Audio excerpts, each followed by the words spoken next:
So we'll usually wait till about 9:01, 9:02 Central Time and make sure we've got a handful of folks on. But if y'all can hear me, if you've been to this mastermind before, you kind of know the format. If you have not, the format of the mastermind is we want to get as many questions as we can from everybody that joins the mastermind, whether it be a challenge in your real estate business or an opportunity that you want to address or develop your knowledge or skills in, or you want to share an experience, because we try to kind of collect what everybody's looking for, and then we try to mastermind the answers to those questions or those problems, and we draw on different experiences from different agents across the country that jump on the mastermind and share as well. So if you guys have any topics that you want to make sure we cover, Norma already brought up lead generation.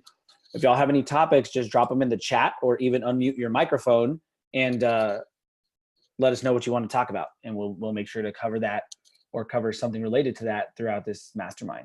Good morning, Carmen. Morning. How are you doing?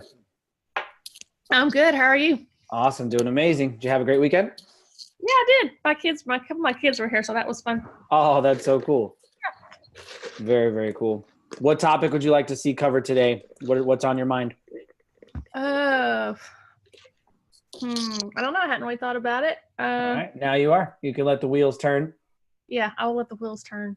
Awesome. Okay, cool. I see your chat, Lisa. Lisa Melvin. Awesome. Lisa, if there's any topics you want to cover, drop them in the chat. Let me know what you're thinking about, what your questions or experiences or any hurdles you've had thus far in your real estate career. I see you doing a lot of open houses. That's awesome. Will Wheeler. Oh, man. I'm excited to hear his audio kick in. What's up, my man? How are you doing? Ian Flanagan in the house. Good morning, Ian. Happy Monday, man. Always glad to have you. Will, if you can hear me, man, I just want to say congratulations. I know you've been crushing it. I follow you on Facebook. Seems like you've had a great year so far, man. Keep it up. So if you can hear my voice and you're muted, I'll just ask you and remind you, the format of this mastermind is to bring any topic to the table that is either an opportunity or a challenge in your real estate business. And we're going to do our best to mastermind that with the realtors across the country here that are on this call. So what's the biggest hurdle in your business right now? What's the biggest opportunity that you're pursuing? Or maybe the opportunity that you've identified that you're not pursuing yet? What challenges are you having? What struggles are you having? What's on your mind as we approach these summer months? Hopefully everybody's business is heating up. If not, what is keeping it from heating up? Drop that in the chat or unmute your microphone. We've already got lead generation topics here. Is what Norma brought up, something she wants to talk about and cover and see what's working right now in lead generation. I'll go through a little bit of last week's here before we formally kick off. We'll let a few more people jump on. But last week's what we covered was actually quite a bit. So just to kind of get the wheels turning, I'll go backwards. At the end of the mastermind, we were actually talking about having a business plan, your money goal for the rest of the year, your units, your sources of deals. We talked about conversion ratios. We also talked about skills you would want to develop to become better in listing appointments and just in your real estate sales business in general. We talked about listening skills specifically. We talked about seller net sheets. We talked about listing checklists. We also talked about, we talked a lot about sellers last week, which is great because listings and sellers are the gold standard in the real estate business, right? They lead to buyer leads and they're a different kind of client relationship and opportunity. We talked about how to get sellers to commit, best practices, practical steps, things we could do. And that was pretty much the bulk of last week. So we've got Mario jumped on. Good morning, Mario. Mitchell jumped on. Sandra jumped on. Good morning, Sandra. Good to have you here. So it's 9:01 Central Time, guys. We'll let a couple more folks trickle in here in the next couple of minutes. But I don't see anything in the chat yet. So it's Monday morning. I got to challenge you guys. Drop something in this chat. What happened this weekend in your real estate business that was a challenge or an opportunity? What's going on in your real estate business right now? What would make this week an awesome week? Like, what do you need to walk away from here today having in your bag or in your belief cup? Where are you struggling? Where are you hurting? Or where are you killing it and you want to double down and maximize your success in that area? Good morning, Alicia. Mario. Will Wheeler, you got to bring us a topic today, man. I need you to tell us what's going on in your business. What area do you want to mastermind today? These masterminds are only really powerful, guys. They're the most powerful when we contribute, when we share, when we help each other. Hosted an open house yesterday for another agent and no one showed up. That's a great question, Sharon. I'm going to put this down. Mario, congratulations, man. That's good stuff. All right, so let me get another question here. How to get more people to show up for open houses. I love it. Love it. Drop a 1 in the chat box if you do open houses consistently. And in order to qualify for consistently, you have to do more than 2 a month, month after month. Drop a 1 in the chat box. If you do open houses consistently, more than 2 or more a month. All right, how to attract more listings and how to schedule your day. I love it, Will. That's good stuff. How to attract more listings and how to schedule your day. That is good stuff. All right, that'll probably get us rolling here. What to say when you follow up multiple times. It's a great one. So follow up scripts and questions. Good stuff. All right, I'm loving it. I'm loving it. If y'all are getting excited about the stuff that's going in the chat, drop something in there too, because you have good ideas. You have questions other people have. You have opportunities you've identified that everybody wants to talk about. So let's get them in here. What's up, Anthony? Good morning. Good morning, Patricia. Daniel, good morning. All right. So we've got about 15 folks on the call here. It's 9:05 Central Time. We're going to go ahead and kick this thing off, everybody. I think I know most of you pretty well, but for those of you that I haven't met, my name's Curtis Dixon. I'm a real estate entrepreneur down here in San Antonio, Texas. And the reason I say entrepreneur is because from day one joining real estate industry, you know, I've structured my approach like a business, you know, and I recommend you guys all challenge yourselves to think the same way and think of yourself as an entrepreneur. You know, by definition, entrepreneurs take more risk than most people are willing to stomach for potentially greater reward. And, you know, Ian Flanagan, Patricia Zars, Anthony, like, I guarantee you, we are pursuing that greater reward and we're having to stomach more risk. That's what it feels like. That's what we're doing every day. And just by getting up on a Monday morning and starting off here at 9 a.m. on a mastermind, like, you're taking more risk than the average person who's commuting to their comfortable job and sitting at their desk, right? So we really want to maximize this time, guys. The strategy and formula for this mastermind call is, good morning, Peggy. Good to see you, or good to have you. So the format for this call is, we call it a mastermind because we want to take questions you might have in your real estate business, whether they're challenges, hurdles, ideas that you want to see, you know, if they're good, or you want to get input from other people. We want to take those, or we want to take topics and opportunities you've identified that would help you grow your real estate business. And we want to collectively answer and contribute to those questions, topics, and opportunities. So that's why we call it a mastermind. So if you've never been in here, please, I would encourage you to use the chat box. So what would help you grow your business today? If you walked away with a little more information or a little more inspiration or a little more belief or strategy or tactics around what topic would make this a good day. So that's what we need in the chat box to kick us off, guys. And then last, we need your contribution. So if you don't bring a topic in the chat box, but rather you have some knowledge or some input or some experience that you can share with everybody in this group, let's do it. That's the goal here. So I'm going to bring up the topics that have got brought up this morning so far. And again, I need you guys to use the chat to tell us which one you want to start with. So one idea is to talk about what's working right now in lead generation. What's the best lead generation sources and tools and ideas right now. Next is to talk about open houses, how to get more people to show up for your open houses. Next was the idea of talking about specifically lead generating for listings, how to go get more listings specifically. Next was scheduling your day. And last but not least is follow-up scripts and questions. So I'm going to break this down into really just 3 areas. So I need a 1, 2, or 3. Drop a 1 if you want to talk leads and prospecting. Drop a 2 if you want to talk organization. And drop a 3 if you want to talk scripts and questions. 1, lead gen and prospecting. 2, organization. 3, scripts and questions. 1, 2, or 3. And if you don't have a way to chat, just feel free to unmute and I'll categorize your vote. One of these days I'm learning how to use this polling feature and we'll just turn it on. All right. It looks like everybody wants to kick off with lead generation. So I'm going to ask a couple of folks to start thinking and just share what's working for them. Think about it this way. So try to break your lead generation down into 2 or 3 major categories or sources, and let's open up to hear the sources, and then let's drill down. So personally, my sources, of course, I'm very big on social media and internet lead generation. So that's probably my number one source. Referrals and past client relationships, number 2.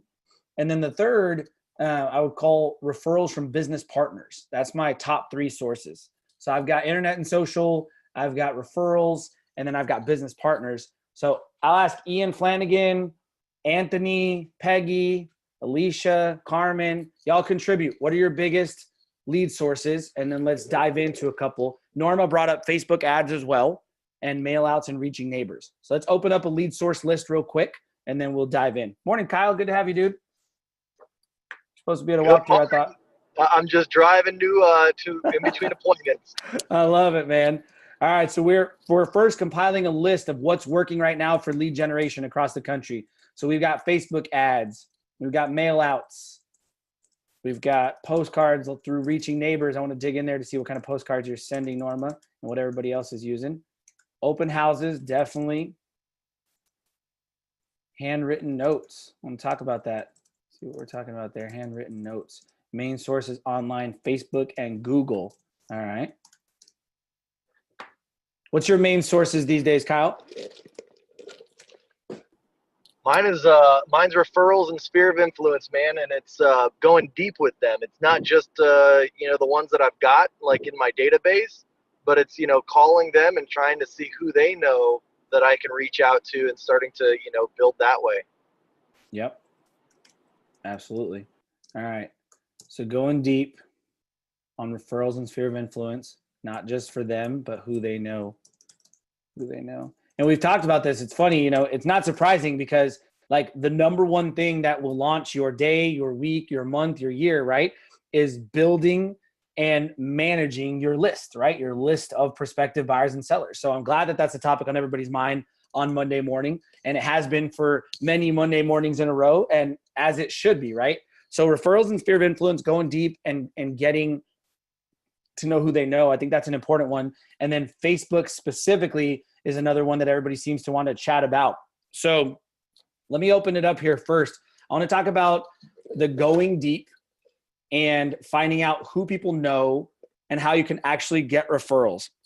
Who does that effectively on this call, and who can share their approach, their strategy to actually going deep with people in their sphere of influence and generating good referrals and a good amount of business off of that. If that's you, open up your mic and let me hear from you. Tim Power, good morning, man. Daniel, good to see you, hear you. Alicia, Carmen. Carmen, I know you're just getting going on that front in a bigger way. Who's great at going deeper with their sphere and generating referrals? Who has that as their biggest pillar of business on this call? I'll chime in real quick until somebody maybe I'll jibe somebody's memory here, but I'll say I'm a big video guy, and I think everybody's a little bit intimidated with creating videos or whatever it might be. But one of the things that I do to my sphere of influence and my referral base is I create a little video, like a customized one for somebody that's in my top 25 or top 300 list, and just say, hey, was thinking about you today. I hope all is well. Basically get a little bit of FaceTime with that person, and and that takes, less than a minute to make a video for somebody to let them know that you're thinking about them. And then beyond that, you can actually like incorporate that strategy. And I think we had actually talked about it on one of our earlier calls. We talked about like the contest strategy, letting them know like, hey, I'm involved in a contest. I'm trying to see, I'm competing with a fellow agent of mine to see who can get the most referrals this month. If there's anybody that that might even be thinking down the road a year from now about a house, I would love to be in contact with them. Can you please send me a name or number if you think about it over the next week or two?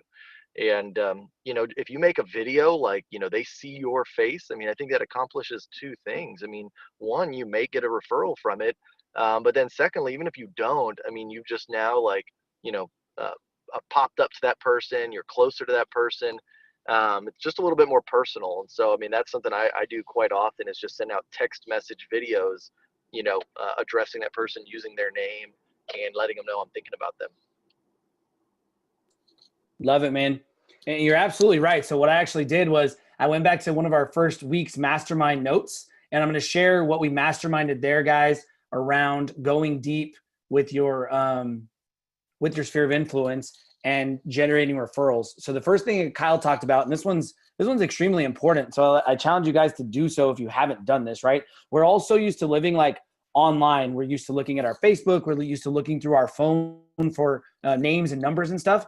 But the first thing, like Kyle mentioned, and it's super important, is in order to go deep with your sphere of influence and generate referrals, you actually have to have written down who that sphere of influence is. Like, who is your list of folks that you are trying to build a deeper relationship with and make a deeper connection with? And if you haven't started there, you're missing an opportunity. From there, you can organize your list digitally. You can create a friends list on Facebook. You can, if you use a CRM, you can create a tag or a status or a segment of your CRM related to going after that list. Then from there, you can do the tactics like Kyle suggested, for example, sending out text message videos, contacting them and using specific scripts or certain strategies. So I'm going to drop a script we talked about in the chat box at first week. And the simple script was, reaching out, of course, always deepening the relationship with your SOI. But once you're ready to ask, is asking them who they know that's looking to buy or sell in the next 6 months, or who they know that's thinking of making a move. And then we talked best practices about getting in front of these folks, right? So when Kyle talks about going deep, and he talked about having a top 25 or top 300 list, that's a big wide range. So if you've got a list that's really, really large as your sphere of influence, then you're going to need to maximize your ability to reach them with efficient things like video and mass text and email and all that stuff. If you've got a much smaller list, if you've got a handful of folks or you're just getting started, you need to start by getting in front of them face to face. The things that sort of fit in between that, right? You've got the face-to-face one-on-one meeting. Then you've got the tools and systems that can attack a much larger list, like text message videos and stuff like that. And then in between are small happy hours and small get-togethers and small parties. You might not think that stuff moves the needle, but it moves the needle in a huge way. Like if you just have a group lunch or a happy hour at your house, or you invite some folks in your SOI over to watch a game or a fight or, a TV show or whatever. Like one of our business coaches here in San Antonio, he's an amazingly successful entrepreneur. He owns a big mortgage company. And one of the things he does multiple times a year is he has very strategic client appreciation parties. And then in between there, sprinkled in, he finds ways to get a group of people together. Like last night, he had a Game of Thrones watch party at his house. He's brought 5 or 6 people over. He had the drinks flowing. And every single time you get deeper in that relationship, like you get a better connection with those folks, you open up the opportunity, as Kyle said, to actually go deeper and generate those referrals and that sort of stuff with your SOI. So, I mean, that to me is the number one way. And like Kyle said, there's digital ways to get in front of them. There's the physical ways to get in front of them, but that's the absolute like secret to this. Like you have to get in front of them. You should write down and consider that, the appointment volume you have in your business 100% dictates your success. And if you're not meeting with a buyer or seller, then you need to be meeting with somebody else that you know in your sphere of influence, or as I said, potentially a referral or business partner. So that's where I generate a lot of leads personally, is I have meetings like that multiple times a month, whether it's lunch, coffee, or breakfast, with folks that may not, maybe they bought or sold a house with me, or maybe they didn't, but we talk business. I help them impact their business, and therefore they help me impact mine. So they refer to me and help me generate leads. I love it. Hey, Curtis, we talk about this all the time, and I think it applies here. But I mean, even in the sales side of it, the way you have to look at the real estate business, man, is, we've said this before, is that it's a process. It's not an event, right? Like you building your real estate business is so much of that, and you got to be strategic. And it's almost like now that I've been doing it for 11 years, I finally come to this conclusion is, working smarter, not harder. And the reason I say that is, there's just so many shiny objects right now in real estate. And when I look back, I do look back, like Facebook advertising, I look at internet sources and stuff like that. But I will guarantee anybody on this call that there is no better way to get your business moving quickly than to start with the people that know, like, and trust you already, or building up people face-to-face kind of connections first. You got to really just do everything you possibly can to maximize that side before you do anything else. Like I really feel, because we ran Facebook ads, we ran Google ads, we did all these, like, I would say, like, mass kind of things for quite a while. And what I've learned about that is, yes, you definitely can generate massive amounts of leads doing it, but at the same time, it takes a massive amount of time to have success with it.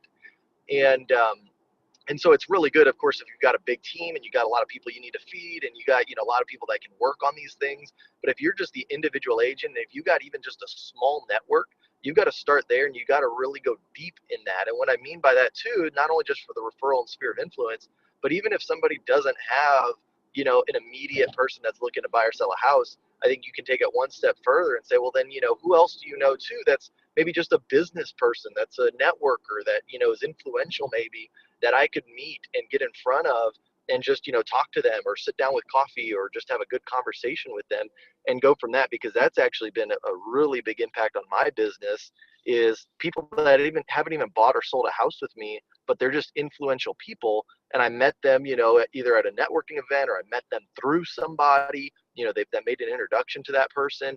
And those are the people that move the needle, because if you can get one person that refers you 3 or 5 deals a year, I mean, that's going to be, way more impactful than all the amount of time you're going to spend, generating, random leads and doing all this kind of stuff to work with them and wait for them to close. So I don't know, that's my thought too. Yeah. About that is, like, unless you're doing everything possible to maximize that, like, I almost feel like, there's so many other things that just are kind of distractions that take people away, that, because I'll be honest, it's not hard work to do some of the stuff that it takes to build your sphere of influence and stuff out, but maybe it's more intimidating because, these are people that are close to you.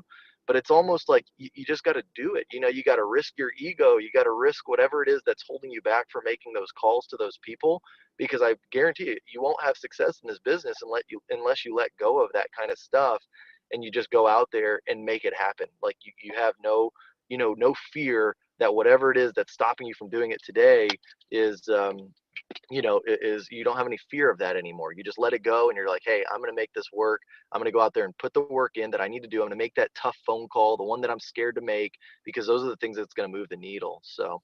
Absolutely, man. One of my favorite sayings too is activity creates clarity. So if you're not sure what to do, and you're not sure who to talk to, and you're not sure if they're going to be able to help you, or you're going to be able to help them, you still just have to, like Kyle said, you got to make the call. You got to go see them. You got to go sit down with them. And you might find some of the time that you're like, oh, that was a waste of an hour, or that was a terrible 30 minutes, or what an awkward lunch we had. That's okay. You have to have plenty of those before you figure out who the people are that you do want to spend your time around, and that you do click with the best, and that are going to support you and you can support them. Like, you have to take a lot of that activity before you can sift through and figure it all out. And the other thing that I'll recommend too is, like, sometimes we trick ourselves into thinking, well, I don't know anybody. You just got dropped into a town and you don't know anybody. How do you start? I'll give you a very simple way to start. Every single town almost has builders, right? New construction. Start there. Like, if you don't know where to start, go somewhere else where you're not necessarily competing with that person, and start building relationships till you find somebody that will refer you or bring you a lead. Like, that's a very simple, easy starting point. And then there's a whole variety of places you can go from there. Ian, I don't see Baby with you this morning. I wanted to see if you might want to contribute and share your experience and kind of your vast experience of both playing the long game of internet lead generation and conversion and all that, and leveraging the short game of going deep on relationships. I know you have a needs analysis process and things like that you're, passionate about. Would you chime in here? Yeah, I think you guys already really kind of hit the nail on the head on both sides. About the sphere of influence, going deep and really nurturing those relationships. And then also, the internet marketing game. I mean, I've been in internet marketing for quite some time, and the one thing that's missing with internet marketing is the personal touch, the personal relationship. So if you are focusing on generating leads online, just know that conversion rate is really, really low. And I'll share a nugget with you that I learned from Glenn Sanford, because he built a massive, massive business out of generating leads online for people to buy properties. And one of the things that he did was, as those leads were coming into their pipeline, as they were trying to warm them up, right? Getting a hold of them and then, finding out their timeline. But one of the things that they started doing was they actually would get their criteria and find the area of, the area where they wanted to live. And they would, on their own time, go start previewing houses and sending them videos of the houses based off of their criteria. And what that was doing was, number one, it was continuing to build the relationship. But number two, it was positioning them as a massive expert of doing something completely different than what other people are doing. And I think I just woke my baby up. So here, I'll talk a little quieter. But it's just doing something that can really differentiate yourself. One of the things that I have done over time is using video, and that's something that Kyle touched on. But if you're going to be driving traffic from your internet into funnels, set up a bonbon campaign and educate people on the process of buying property. So every touch you're sending them is a video clip of you educating them, because that's the hardest part about online lead generation, is to build the relationship and then get the lead warm enough to where, you can hand them over to your mortgage broker, get that pre-qual letter, and then start, opening doors and writing contracts. So I think that can really fast track the timeline between getting a lead and then actually closing a transaction. So try to incorporate more ways with your online lead gen campaigns to really get you in front of them and add value that's sticky, so they want to work with you and they come to you for their questions and comments and all that. And then, the same thing with the referral. I mean, the sphere of influence and the referral side of the business. I mean, the more people know, like, and trust you, then the more confidence they have of actually, sending you those referrals. So you guys kind of nailed it on the head. That's just, going deep into each one of those strategies. So, you know what you'd like. Okay. So you got my wheels turning now a little bit. Here's kind of what I think. So I always say in real estate, for lead generation specifically, everything works. Okay. Everything. Literally, will go to a Starbucks on a day off, sit there for 10 hours, commit to talking to 8 people an hour, somehow strike up a conversation, guarantee you'll get one lead that day. Like one new person putting your ass, like literally everything works, right? It does. But what Ian sort of had me thinking about was, like, nowadays, Norma, this is for you too. Like nowadays, in order to maximize and really get the most out of both sort of the digital lead generation opportunities out there and the real life lead generation opportunities, you have to do what Ian's suggesting, and you have to blend them, right? You have to merge them. You have to make them overlap, right? So for example, you're running a Facebook ad and you get this new inbound lead. And let's say here's a good example too, Will, like, let's say it's a listing lead, right? So you say, who would, drop your address if in the chat, or in the comments, if you would like to sell your house for 300,000 or more in under a week, right? You get one person who drops their address and their name, right? So now you have this like new small lead. But then what Ian suggested is, now you take the real life physical stuff you can do. You go preview this home, you get a CMA, you handwrite them a note, you put something in the mail, and you sort of merge like that digital introduction with sort of real life rapport building and value adding and trust. And now you have, a very potent combination. Like if you can take your internet lead generation and you can turn them into, real life things, and then you can take advantage of the principles of going deep and building relationships, but you do it on the front end with a new lead, you're going to expedite that process much quicker. Like when Kyle was talking, here's what's funny. I did get dropped into San Antonio. I did not know anybody 4 years ago. So the majority of my sphere of influence right now in this town comes from the couple thousand people that I talked to in my first year in real estate on the phones. That's my sphere of influence now, but I didn't have one. So what I did was, as every time I got a new internet lead, every time I got a new person, I treated them like somebody that was already super important in my life. I wrote a handwritten thank you note. I followed up. I met them in person. I met them for coffee. A lot of times people won't meet buyers or sellers that aren't pre-qualified or might not get approved or aren't ready to sell, right? I would meet those people all day long. Like if you're in the beginning of your business, if you don't have 10 to 15 face-to-face meetings with anybody every week, you're missing a huge opportunity to actually build and grow and develop. Let me give you like an example why, right? So you get this internet lead and you call them up and they're not pre-qualified to buy a house. So like, oh, we have a 500 score. I've only worked for a year, but they really, really want to. They really want to know the process. Well, guess what? There's about 3 ways that this could really translate to something really good for you. Way number 1, you go ahead and schedule that face-to-face coffee meeting. You don't book it for 2 hours, but you schedule an hour. You go sit down with them. You walk them through the process, and you give them a plan and a vision for the next 12 to 18 months. Well, in a year and a half, that's going to be a deal for you. That's the long game, right? But here's the short game. You friend them on Facebook. They bring their wife. You friend her too. Guess what? She's super active on Facebook.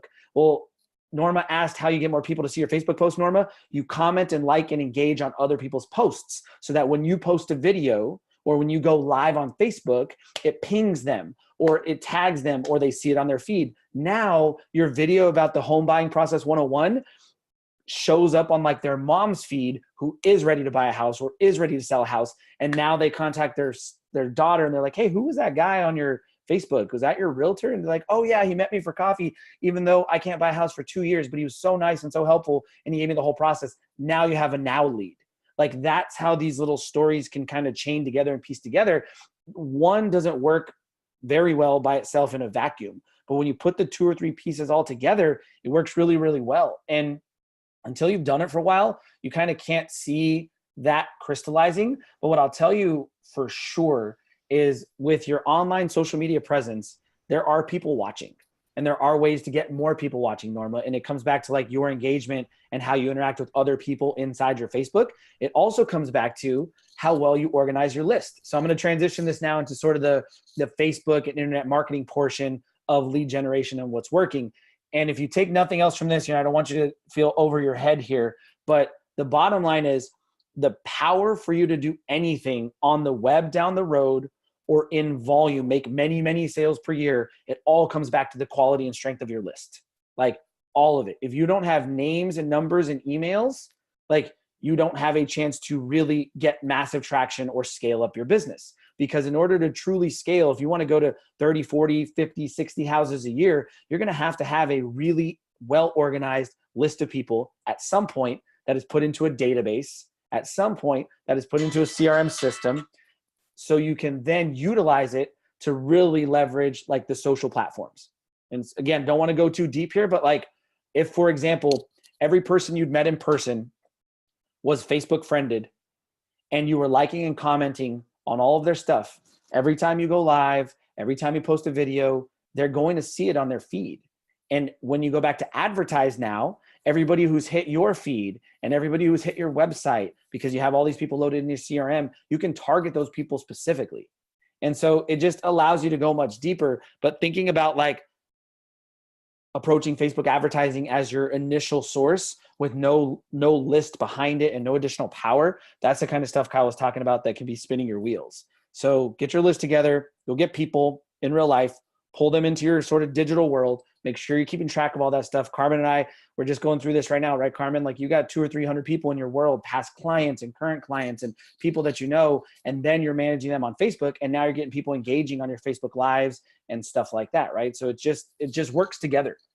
Very important. So let me read through here, guys. See if anybody else got anything else on that topic, either Facebook or real life lead generation. We can go to open houses next, or we can go to prospecting and scripts and that sort of stuff. So you guys let me know where you want to go. I'm going to read through the chat here real quick. I'm going to read Alicia's story in case anybody hasn't read it. I want to sign a new contract with New Leaf. That's a local builder. And I spoke to the sales rep about marketing and found out he's opening a new subdivision and wants me to put on a big event out there to help him with a grand opening. Like, that's amazing. So events and the ability to market those events and brand yourself as, as Ian said, as an expert, deep expertise, like that's what people are looking for, right? So when they're out there seeing like the average agent's ad, a lot of people, not everybody, but some people are sophisticated and savvy and they're like, oh, that's just clickbait. That's just an ad so I can click and give my email address. They're not really excited about that. But those savvy people are looking and saying like, oh man, this girl, Alicia, like she's always got this content. She's always running stuff. She's got these big events. Like I bet she's an awesome agent. I'm going to follow her, like her page, or reach out to her. That's huge. You can run ads just to your sphere. It keeps you top of mind. It doesn't cost much. For sure. Like even if you have a small sphere, 10, 15, 20 people, load them up in there and run ads to them. buyers at open houses. Like you go get 5 buyer leads, load them up in Facebook, and run a small targeted ad at that group, and just see if you get a click. If you got their email but you didn't get their phone number, just see if you can get a click. Good morning, Tracy. All right, guys. So let me give you the options here. Again, unmute if you got anything else to contribute. Lead generation, what's working right now. We did Facebook and digital, and we did sphere of influence and referrals. I'll share something real quick, Curtis. Please. So let me turn on my video here. Hi, everybody. Okay, so a trick that somebody told me about is you can take your Facebook list and you can segment that list. So you can go through all of your friends and you can put them into a list. And so what I did is I took and made a 10-day list for myself. So I had about 1,000 friends, so it was roughly 100 people per day, right? So every day of the week, I go through 1 or 2 of those lists, and it just shows me their posts. Like, it doesn't show me anything else. So I'm looking through A through B, because I just went alphabetically. And I go and I see, and I'm like on stuff and post on stuff and comment on stuff and post funny GIFs on stuff. And it's a way that I can kind of keep up with those people, because Facebook's algorithm, you won't see everybody's stuff all the time. And if you use that list option and just every day you pick a list and you just go through and you just hit those people up, it's going to help you stay top of mind, and it's going to help you stay relevant with them. If you don't know how to do that, just Google Facebook friends list or create a list for friends or whatever. I love it, Heather. Thank you. Lists are super powerful on Facebook. I absolutely recommend them because, like you said, you have so much to sift through. And you remember when it used to be really exciting to get a letter in the mail? It's still really exciting to get a letter in the mail. But nowadays, getting a comment or a private message is really exciting on social media platforms. Like, I see Ian Flanagan thumb up and stuff all day long, but when I get a smiley face or like a muscle or like, I'm excited. Like, it just, gives me that little extra smile in the back of my mind. Like, it just really does, like Heather said, it keeps you top of mind. And you also, man, you never know like what people are going through, what their situation is. They couldn't buy 6 months ago, but all of a sudden, they made a big sale in their commission business and now they cleared up a bunch of debt and they can buy today. But if you're forgetting about those people, and you're not taking advantage of the tools we have to actually deepen those relationships, you're missing a big opportunity. Let me add that here. I really liked that Facebook list segmenting. That's good stuff. All right, guys. Anybody else on the topics? Facebook, lead generation, what's working? Anything we missed? Did everybody get a nugget? That could be endless, but I think that you nailed it, kind of like a 101, adding value to people's lives, like and comment on their posts. It's just like anything. You have to, dedicate some time and be more intentional. Because sometimes when I get on Facebook, I'm just kind of checking everything out. I'm catching up with people. Like this morning, I saw Kyle's video from Seattle. I was just enjoying social media. So be intentional about when you do get on, and then other times be more strategic. Like, okay, I'm going to spend an hour liking and commenting on my sphere of influence, versus just, not having a plan when you do get on social media. So think about that. So be more intentional about when you do engage versus just enjoying, just catching up with people versus, hey, I'm going to spend an hour just on my business and I'm going to really drive social media. So yeah, we could talk about that forever. I love it. Well, let me give you guys a couple more resources too. So you're going to have to extrapolate from these resources a little bit if you use them, because it's not real estate specific, but I think it's the best knowledge out there about how to actually develop business online. And it's by Gary Vaynerchuk. So if you guys have never watched Gary V, he goes by Gary V. E is like his brand. And he also goes by Gary Vaynerchuk. I think that's the correct spelling. But there's 2 things you want to go watch today if you're interested in developing your business online. So there's the $80 strategy. So just literally go to like YouTube or Google and Google his name. I put it in the chat. Google his name and Google $80 strategy. And he's going to talk about exactly what Ian ended on, about being intentional with your engagement and commenting for the purpose of opening new relationships and deepening existing ones. And it is, and if you have nothing else going on in your business right now and you don't have a dozen buyers and sellers and you don't have a bunch of active clients and you're just trying to grow this thing, spend 4 hours a day using his $80 strategy. I promise it'll open up opportunities. The other thing that I recommend, and this is if you, number one, want to get more into sort of the digital entrepreneurship brand of marketing and building relationships, or you're already pretty good at it and you want to get great at it, here's the next one. Go read this book. It's also Gary Vee. It's called Crushing It, or hit it on Audible.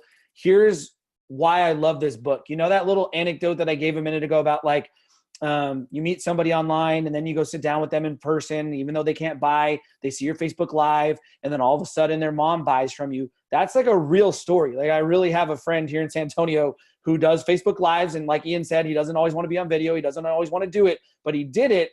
And he had a buddy give him a referral because that guy's neighbor. So my friend Rob had a client. That client saw Rob's Facebook Live. Then that guy's neighbor also somehow saw Rob's Facebook Live. Maybe the guy shared it or liked it or commented. And then that neighbor reached out to Rob's past client and said, hey, is that your realtor? And the guy said, yeah, he's awesome. He's like, oh, I saw his video. He looks awesome. Can you give me his info? Like, that's how a referral really came to be. The reason I love that Crushing It book is because Gary Vee gives you some real examples of how to use Facebook, Instagram, different things to actually generate for yourself like good relationships, new leads, and build your business. So that book is something I would highly recommend. Really, really worth it. All right. So we've gone deep on lead generation. That's a great topic for a Monday. I love it. Let's go through a couple more. I'm going to give you guys a 1 or 2 option here again, and let's do it. So we have the open house topic, which is an interesting one. We could go pretty deep there, I think. So if you want to go open houses, drop a 1. If you want to go scripts and questions, drop a 2. Or if you want to go organization and scheduling, drop a 3. So 1 is open houses specifically, 2 is scripts and questions, and 3 is scheduling your day. So I got a 1, got 2 or 3, got a 1. Drop it in the chat. We got a 1, open houses. Oh, this is pretty mixed here. Tracy, I'll do a recap here at the end of the call. Appreciate your comments. Drop a number in here. 2. Oh, it's a battle. I got 1, 2, 3, 4 1s. I got 1, 2, 3, 4 2s, and I got a 3. I need a tiebreaker. Next person drops a 1 or 2. That's where we'll go. Heather. Oh, you beat him, Heather. You beat him. All right. So we're going scripts and questions. I love it. Scripts and questions is a fun one. I really like this. So scripts and questions, there's a couple different directions we could go here. So we talked about helping you get your next deal. And that's this mastermind's core mission, right? We want you to close one of your current clients and make a sale. We want you to take a bumpy contract and get this thing across the finish line. Open houses will be at the top of the list for next Monday. You got it, Sharon. Thank you. Or we want you to go get a new deal, right? So we've already talked a lot about lead generation, and I'm going to push the strategy of, activity creates clarity. So if you've got new lead generation ideas from this mastermind, go get on the phones, go make some phone calls, go see these people in person. And when you come back next week, we can go into a specific question to build rapport or specific question to close them. So I'm going to go a little further down the funnel right here now. Let's assume that we've got, and we can sort of use open houses. Let's assume we've got a new lead already, right?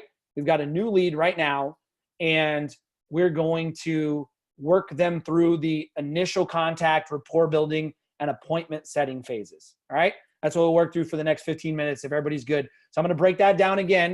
I'm going to type it in the chat, because if you don't think this way about dealing with leads, you should.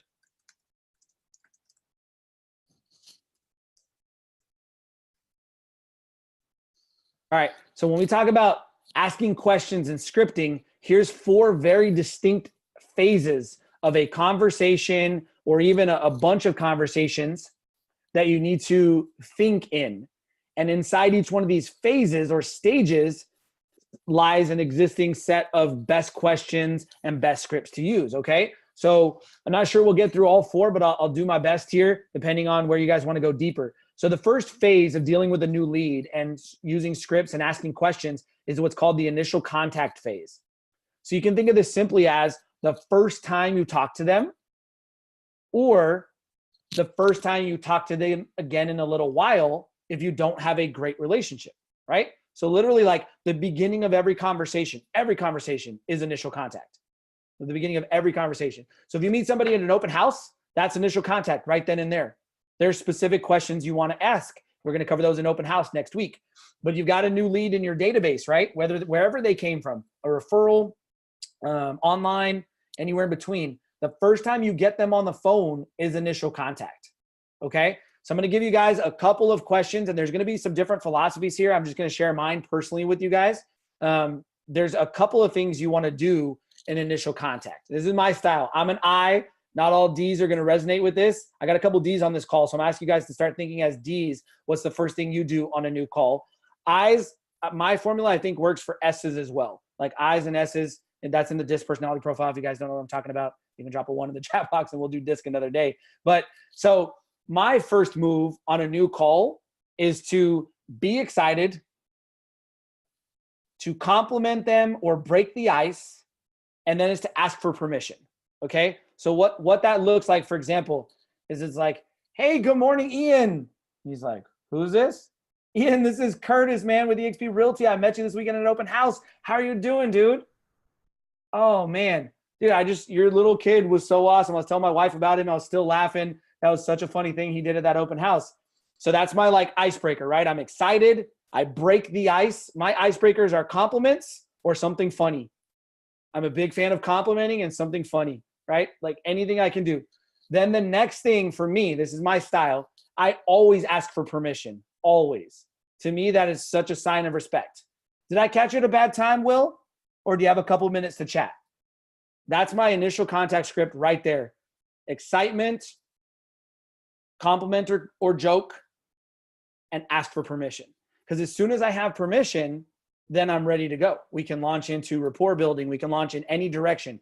If I don't get permission, that's okay too, because now I'm immediately going to set up the follow-up and go from there, because I think in these phases, right? So initial contact to me personally is about getting permission to start this conversation. Okay. So now there's other directions initial contact can go, right? So you get on the phone and they're immediately like rude and off-putting and they don't want to talk to you. Then in that case, if I don't get permission, there's always one question I want to ask, because if I get a chance to qualify a new lead to see if they're worth continuing to follow up with, continuing to chase, where they go in my list, I always ask, are you actively in the process of searching for a home or thinking about buying or selling sometime down the road? That's going to immediately tell me if this is a buyer or seller lead potentially or not. So that's the one question I always try to get off, whether they give me permission or not, before they hang up the phone. Because if they tell me, yes, they're in the process, well, I'm going to chase that person down for the rest of my week, right? If they tell me, maybe, I'm going to still chase that person down too. If they tell me, absolutely not, not at all, okay, that person's going to probably drop into my cold list or somebody that I follow up with periodically, right? But initial contact is super important. Now, here's the other thing to remember about initial contact, and another way you can make this initial contact depending on the situation. Another thing to remember is, to us, a new buyer or seller lead is like gold, right? That's like the center of our day. Like, oh my gosh, I got a new lead. I might make a sale, right? You're thinking about commissions. You're thinking about spending that money in 2 months. Like, that's what we think, right? Well, for some buyer and seller leads, the average ones at the beginning of their journey, we're just like a blip in their day. We're not top of mind. We're not top priority. We're not the number one thing. We're not the person whose phone call they're waiting on necessarily, right? So another way to make initial contact is to tell them exactly who you are and why you're calling. Hey, Ian, this is Curtis. I met you yesterday at that open house at 123 Main Street. We talked about connecting today. Did I catch you at a bad time, or do you have a couple quick minutes to chat? So you tell them exactly who you are and why you're calling. This is a very good approach for internet leads. Hey, Will, my name's Curtis. I'm giving you a call because you were just on my website and you looked at 123 Main Street. Did I catch you at a bad time, or do you have a quick minute to chat? So exactly who you are and why you're calling, and remind them of that. That's huge. Another tip in initial contact is using your first name and their first name. Hi, good morning, Ian. Not like, hey, Ian Flanagan. Is this Ian Flanagan? Like, that does not create sort of that personal feel right away, but first names does. And they'll be scrambling like, well, damn, why don't I know this guy? I don't have his number saved in my phone. Who is this guy? How does he know me? So that's another tip I've got in the initial contact. The last one So I talked about telling them exactly why you're calling them. I talked about, killing them with kindness, giving them that warm and fuzzy, making sure you get your one question off. There was another one. Yeah. So I used to teach this a lot, guys. It's kind of coming back to me. So another thing you can do in initial contact right away is give value really fast in the first 60 seconds. Hey, Ian, this is Curtis, man. I met you yesterday at that open house, but I didn't have a list of all the other homes in that area, but I've got it for you right now. You have a quick minute to chat? Like, give value right away. Tell them something super important. Hey, Ian, this is Curtis. I know you were looking on my website just a minute ago. I've actually got that house pulled up. Do you have a quick minute to chat? So like, give them something of value right away and let them know that you are a valuable person to talk to. And this initial contact will typically continue to move forward, depending on where you got them from and that source. So initial contact, you've got ask for permission. You've got give value. You've got tell them who you are and why you're calling. And then you've got make sure to ask a question. If you don't like the permission thing, I'm still a big fan of trying to qualify that lead to see if they're a buyer or seller. So that's initial contact. Anybody, any input there? Feedback, thoughts, questions? Good stuff. Keep going. Y'all want to do rapport building? Drop a 1 if you want to keep going. All right. Rapport Dude, building. that's huge, Curtis. I love it, man. I'm taking notes. I got All right, my, dude. yep. I'm glad I'm to hear it. driving, but oh man, dude, I just did an audio note right now. So That's cool. love it. Okay, so people are liking it. Good stuff. Okie dokie. So rapport building. And Ian, I know I'm pushing. Ian's like one of the only people with his video on that I'm seeing him and like staring at him. So I just love, I'm talking Sorry, to Ian. man. I know, I love seeing you, man. I don't want to just jump in on everything, No. but no, I mean, yeah, there's a lot of takeaways there. Rapport building, be excited.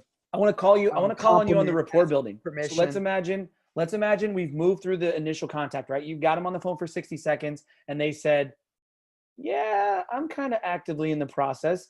If you would, Ian, take us through how you build rapport right there. Somebody's opened the door for you and they've said, I'm open to continuing this conversation. Where do you go first? How do you approach that strategically or tactically? Still muted. Sorry, unmute. Hey, Ian, you're muted. Back up. How about now? All those gold nuggets you gave away, start over. Okay. I said it really kind of depends on the context of how you guys met. So, for example, if we met at an open house, right? I met them, like, hey, I really enjoyed meeting you. Gosh, your children are awesome. Your wife was great. Like, hey, over the next 3 to 6 months, are you guys really looking to potentially buy a house? And if so, what are some of the most important things that you're looking for, in maybe the house or the neighborhood?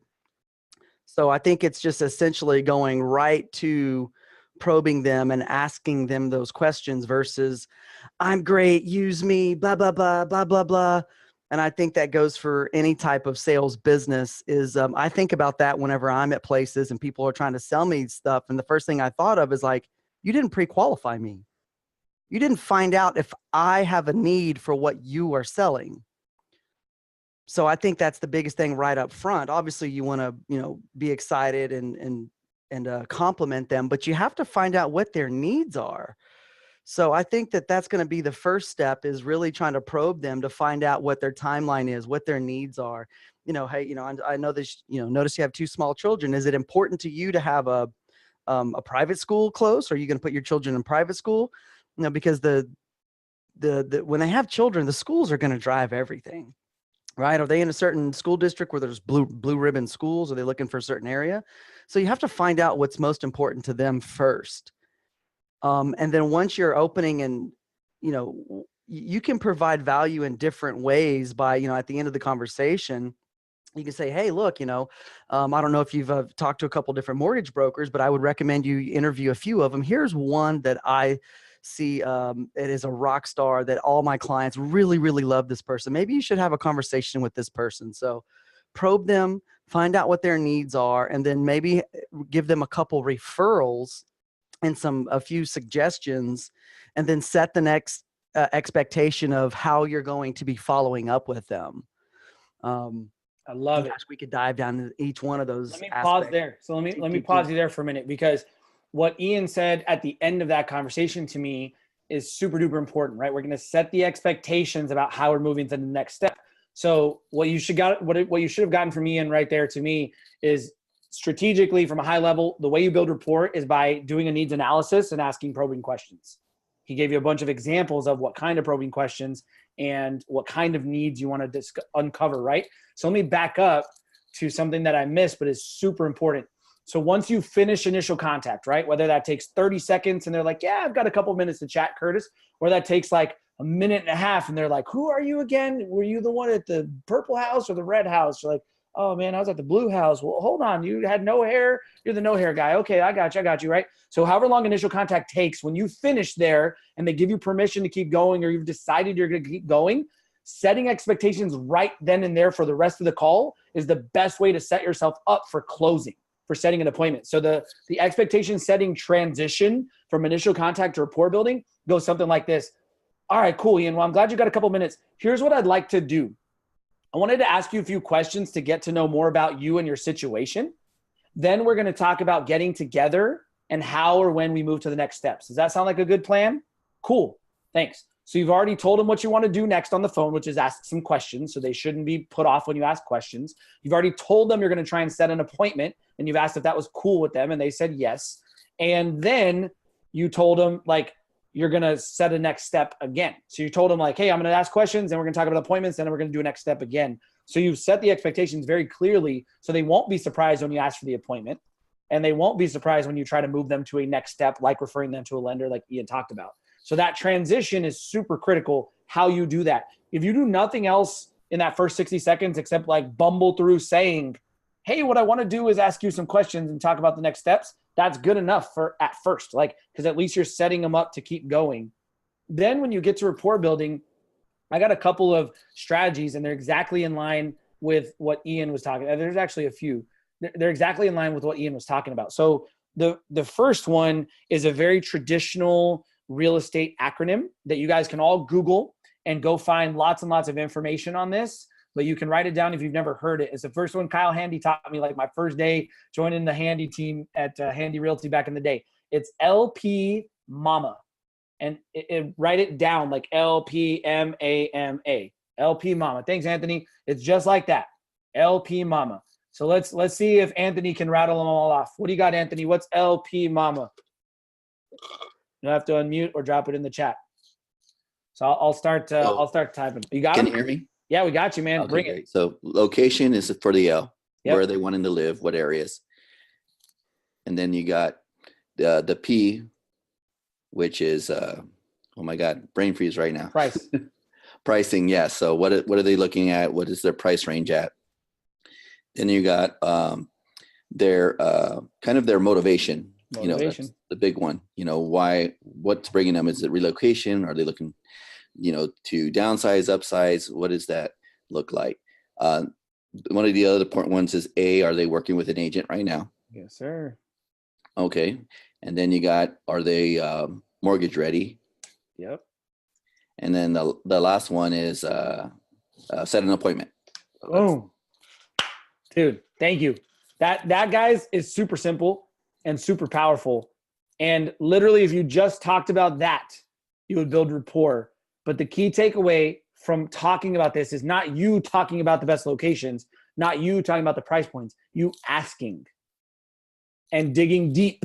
When Kyle talks about digging deep, here's what he means. And here's what you should think of. You guys have all heard the analogy of like peeling back the layer of the onion, right? Like peel off a layer and then peel off another layer, right? So when you ask location, for example, you'll ask, hey, what areas are you guys considering? Okay, cool. That's a good question. That's one question, right? But you need to go deeper. You need to peel back a layer. Well, where do you guys currently live? That's another layer, right? Okay, peel back another layer. So you guys originally from this city? Do you still have family in town and stuff? Okay, you do. Where do they live? Peel back that layer. Now you know where their family lives. What area of town do you guys kind of run around in? Like, where do you spend your time? What movie theater do you go to? Which Starbucks is your favorite? Like, now you find out where they play, right? What schools do your kids go to again? Now you find out more, right? So that's like 5 or 6 layers of location that you're peeling back. You could have a 25-minute conversation just by asking those few questions. And guess what? If you have written down on your sheet of paper, LPMAMA, and you ask that one question about, well, where do you guys spend your time? They might tell you motivation. They might tell you price. They might tell you all kinds of other things. So that's why you want to take that approach of like peeling back layers. And if you're not able to ask lots of questions yet, at least ask these basic ones. What area, what price range are you thinking? Why are you guys looking to make the move? Do you have an agent you're working with yet? Have you been pre-qualified for a mortgage? Those are all very like basic questions, but if you don't have anything else, start there. Okay. So that's one strategy. And like I said, clearly we're not going to get to all 4 phases of phone conversation, scripting, and questions. But I'm going to give you one more that is a little different way of thinking. But in case you can't remember LPMAMA, or in case you feel like, which some agents do, you shouldn't have this belief, but you feel like sometimes if you open up the can of worms to talk about real estate and you're not real estate knowledgeable, you feel like you're not going to be able to ask these questions. Like what I mean is, if you're like, well, I don't know the areas of my city yet. So when they say location, I'm going to have to ask them, well, where does that mean or whatever, right? So like, I'll give you just another way to think about it. I call it the Fab Five, just because I'm a crazy basketball fan. And that was an old Michigan Wolverines nickname of a basketball team. But the Fab Five, to me, I'll type them in here real quick.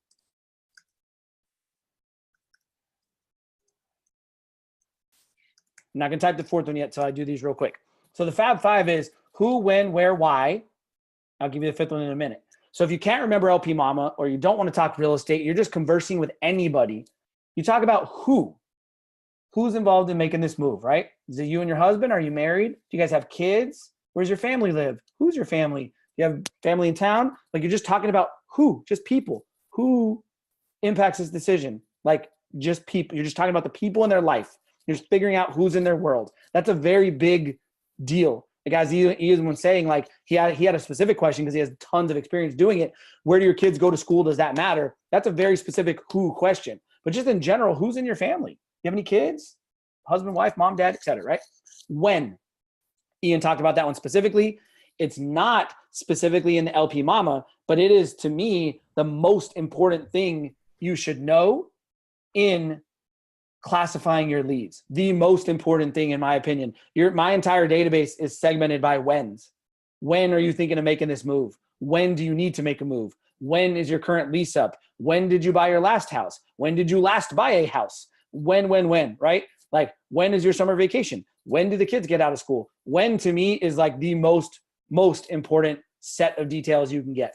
The next one is where. Back to location, I gave most of my questions away. Where do you live? Where do you work? Where do you play? Where do you eat?